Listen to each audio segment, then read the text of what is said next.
ang Admiral's Farm Park.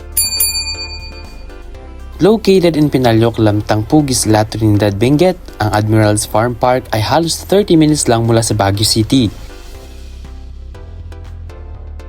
Dating outdoor training ground ito ng Cordillera Career Development College o CCDC. Pero ngayon, isa na itong eco-adventure destination na dinarayo ng mga turista at locals. A developing expansion site of the institution, and it has been an outdoor learning activity site for students.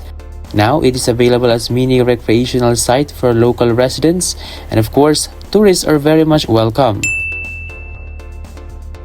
At syempre, hindi rin mawawala dahil bida ang adventures para sa mga bata. May playground sila na may slides, swings at bike rentals kaya siguradong ma-enjoy ng buong pamilya.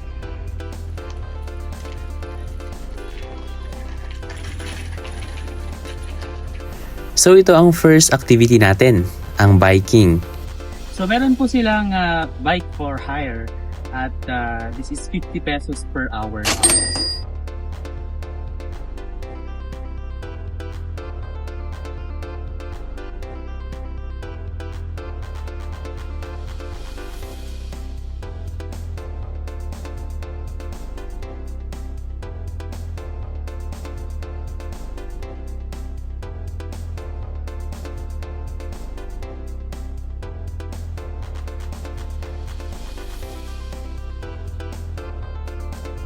At isa sa pinaka-iconic dito ang hanging bridge na ito.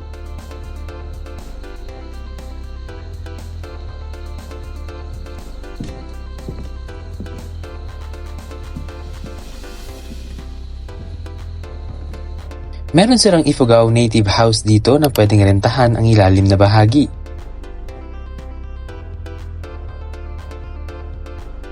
Alang native house. At iba pang cottage rentals.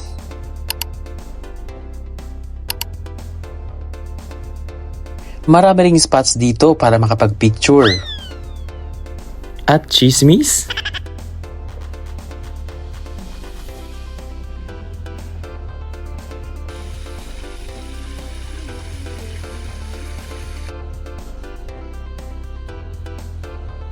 Kung mahilig kayo sa physical activities, meron silang wall climbing na 20 feet ang taas. Tatanungin natin with the assistance of Sir Torino. Sir, mag-hello ka po sa ating mga adventurers. Yan. So siya po ang mag-a-assist sa akin. At susubukan natin itong wall climbing na ito kung masusurvive ko nga ba.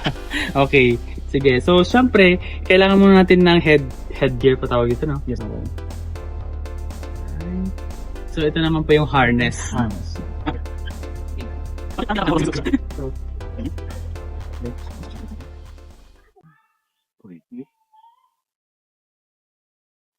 Bago ka umakyat, sir. May fear of heights ba? Wala naman. Walang sakit sa puso? Wala naman. Ready? Go!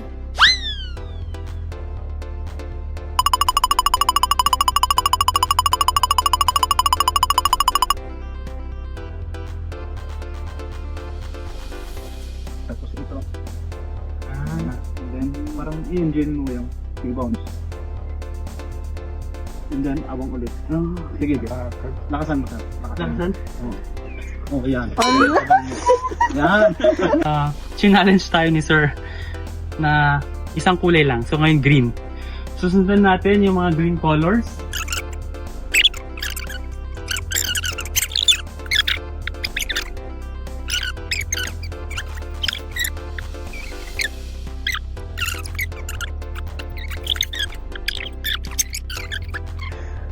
One hour rest.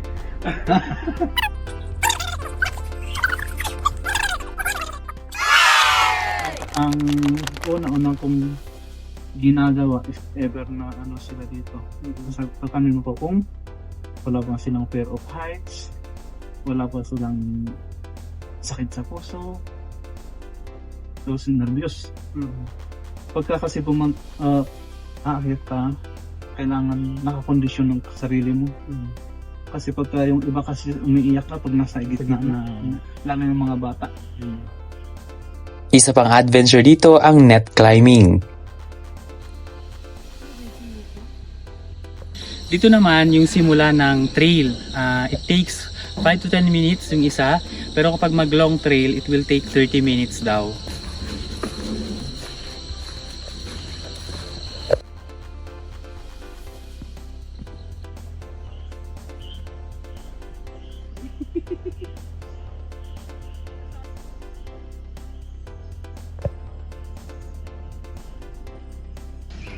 Dito sa long trail, meron silang tinatawag na binadang trail. It takes, ito ay 1.3 kilometers. At huwag mag-alala dahil may mga direction na tinuturo. Yan yung papunta doon sa long trail or binadang trail. Pero ang dadaanan namin ay itong short trail. Ayan, ang maganda dito, meron silang nilagay na mga kapitan. Yan.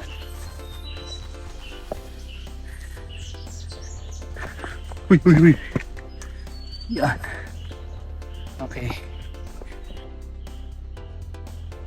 Siyempre, kapag napagod, matutong magpahinga. Oh, di ba? Ang ganda ng view.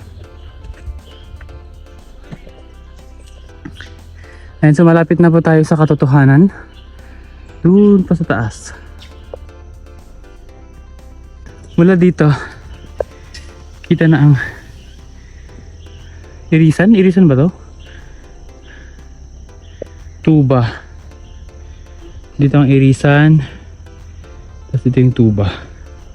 Ayun na po yung La Union, no? La Union.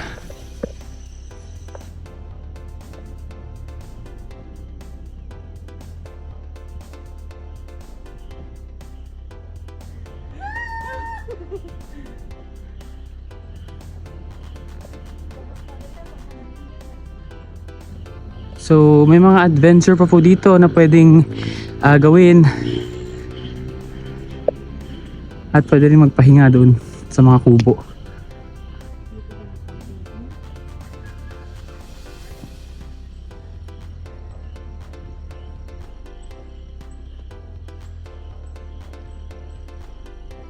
Kung may mga special occasions naman kayo, available ang kanilang Admirals Event Center para sa wedding, team building, reunions, seminar at iba't ibang celebrations. Ayan, so ngayon kasama natin si Ma'am Wenelin. Siya ang assistant manager dito sa Admirals Farm Park. Ito po yung Benguet Pili na pwedeng mag-accommodate ng 100 to 120 packs po. 100 to 120. Ano na po yung mga events na na-cover dito? Kasal, birthday, reunion, gano'n. Pamalit na. Iba lang ito, sa pinaka. So yung pinakamaluwag ko na event center? Second ko na pinakamalit po. Sa taas ko yung pinakamalit po. If ever, pag lumagpas, pwede mo sa labas? Yes, sir. Yes, sir. May parang naman sa mga Ayan. Tanungin naman natin ngayon si Ma'am Wenlin kung ano ba yung nagsimula ang Admirals Park. Yes.